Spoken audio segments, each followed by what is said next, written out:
Hi, folks. So, since a lot of people are sitting around bored right now, I decided to do a little science experiment. No expectation of this actually working, but hey, I had these junk parts laying around. Let me see if it actually works. Excuse the mess on my workbench, but you know how it goes when there's just a lot of things going on at once. So, what I had was an absolutely dead tool battery. Wouldn't hold a charge. It was done. Then my daughter somehow managed to destroy the power end for the laptop on one of our laptop chargers. Like, okay, great. So replace that. So I had a a laptop charger and a trash battery. Like, you know what? What? Why not? Let's see if it works. So obviously it's for 18-volt tool, and you can see here it might be hard to read, but the output voltage is rated at 19.5 volts, around 2.3 amps. Actually, pretty strong little charger. Of course, the other thing too is I don't know what the internal circuitry of this charger is, and there are some unknowns about what this can actually handle as far as output load. Of course, nominal 19.5 volts. I did just a no load voltage check on it, and it came out to about 20 and a half. So putting a load on, obviously voltage will drop. And I already took the screws out of this and I already put all this together. I'll do this one-handed now, and it's gonna stick together. There we go. So yeah, I took all those cells out, which is pretty straightforward. They're also NiCad cells. And then I cut off the end of the, it's just gonna be hard to see, sorry about that. But cut off the power end for the laptop, focus, and connected it to the terminals, the leads on the battery. Now the forward, in this case for the DeWalt's, the forward is positive, the back is negative. This little tab in the middle, that was connected to the thermocouple on the battery to obviously check the temperature, make sure for the tool, the brain in the tool will shut it off if the battery gets too hot, and the charger won't charge if the battery's too hot to keep from really cooking it off. So again, it's hard to see, but that black wire is soldered onto the negative tab. Now you see the two wires over here. Now again, not knowing 100% where the circuitry inside this thing is operating, but one of those is obviously the hot wire for voltage. I think that was the brown one actually, and the white one was also producing a voltage at same about 20 volts. So, but with these laptop chargers, not just laptops, but a lot of other chargers, they do what's called insertion detection. So they don't really output anything until they've detected that it's been plugged in. So that's why there'd be two wires on there.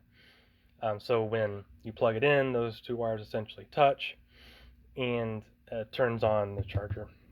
So I just twisted them together and put them on the positive terminal, and I did a voltage check um, with that, before I soldered it on and epoxied everything, and it worked. So like, okay, what the heck? Let's try it. So then, moment of truth. So show you that this does. It works. It's a sorta works. Not perfect, but hey, why not? Now, will it actually work in use? I don't know. I haven't put a tool under a load with this. I don't know if it'll work at all. But again, this was a science experiment just to kind of bide some of my time. And uh, it would be nice if it completely worked, because like I have corded and cordless as several tools, but my jigsaw is only cordless. It would be kind of nice if I could use my jigsaw if I end up roasting my batteries and I don't have another one ready to go. I usually keep two batteries, but there we go. So I'm going to plug that in. It locks in place with the clips on the bottom half of the case, but it'll stay in without it. And then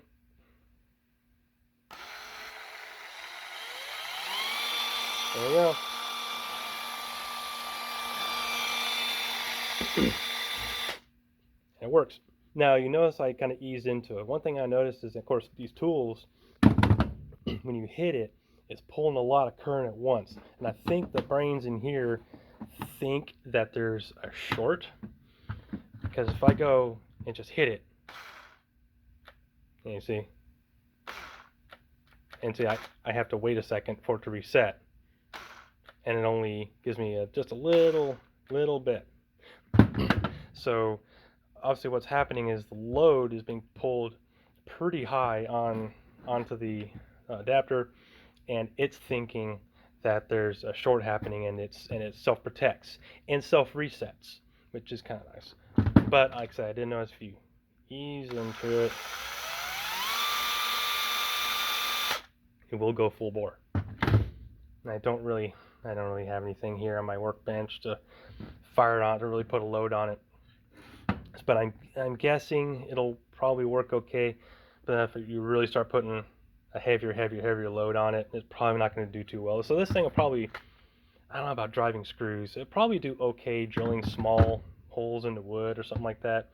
If my other batteries are waiting on a charge and I still just need to drill some holes and I don't feel like dragging out my other drill, I could use this. It's kind of the same thing. Grab the jigsaw, because I did notice something similar. Great. Now it's not going to let me take that. There we go. Hard to do that one-handed. Get it out of the way. So, jigsaw.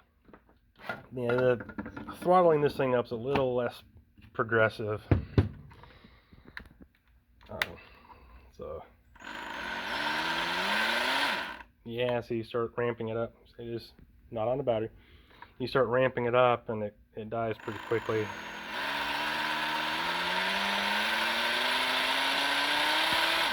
Yeah, see, I can't even go full throttle on this one without yeah,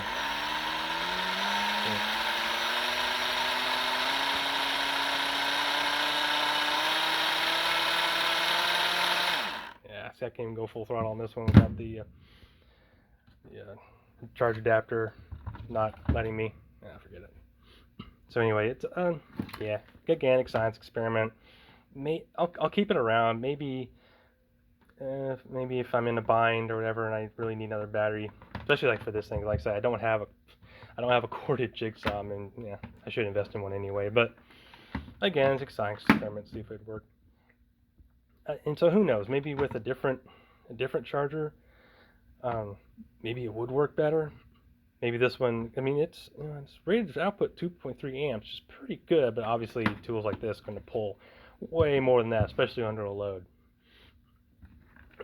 But who knows? Maybe a bigger adapter, well, certainly a bigger adapter would work, but how big would it need to be? Don't know. But anyway, yeah, like I say, it was two things, that and the battery that would otherwise gone into recycling or trash, and hey, I got something somewhat useful out of it. So, not a total loss.